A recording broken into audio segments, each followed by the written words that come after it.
Meron lamang pong dalawang lugar na pinupuntahan ng tao. Langit at ang impyerno. Wala na pong iba pa. Inuulit ko po, ang bayan ng Pilipino, nations of the world, dalawa lang pong pupuntahan ng tao. Ano po yun? Langit at impyerno. Wala nang iba. Huwag niyo pong kakalimutan yan. At yung pong pupunta sa langit ay yung na kay Kristo. Pag sinabi pong na kay Kristo ay hindi po ibig sabihin siya po yung naniniwala lang.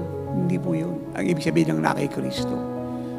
Ang ibig pong sabihin nun, siya po ay nagsuko ng buhay kay Kristo.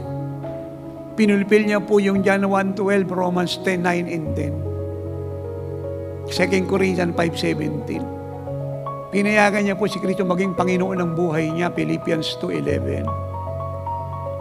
Ang ibig pong sabihin, siya po ay na kay Kristo, inamin niya pong siya po ay may kasalanan. Siya po ay nagkasala, isang makasalanan. At handang tumalikod sa kanyang kasalanan.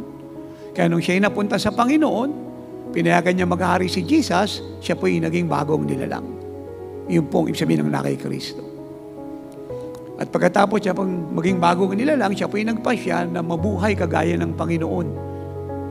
At yun po yung nilalakaran ng bawat isa ngayon na tumanggap kay Jesus. Yung pamumuhay kagaya niya. Yun po yung mga nasa langit.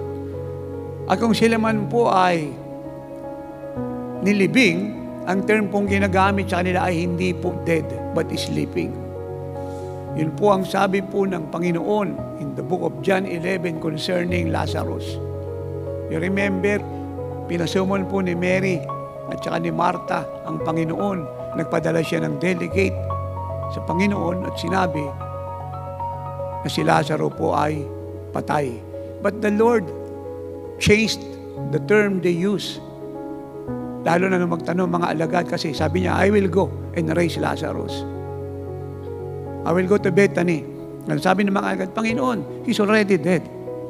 And the Lord answered and said, no, he is sleeping. Amen.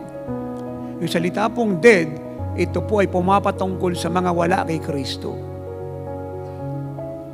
Sila po yung mga tumuloy sa impyerno.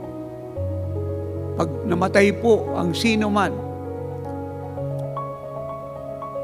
wala pa pong isang minuto na siya'y nalagutan ng hininga. Kung siya po'y nasa Panginoon, tuloy-tuloy siya sa langit. Kung siya wala kay Jesus, tuloy-tuloy po siya sa impyerno. Huwag niyo pong kakalimutan yun. Ganun lang po kabilis ang pangyayari. At pag namatay na po ang wala sa Panginoon, yung kanyang katawan ay ililibing. Yung kanyang kaluluwa ay tutuloy sa impyerno.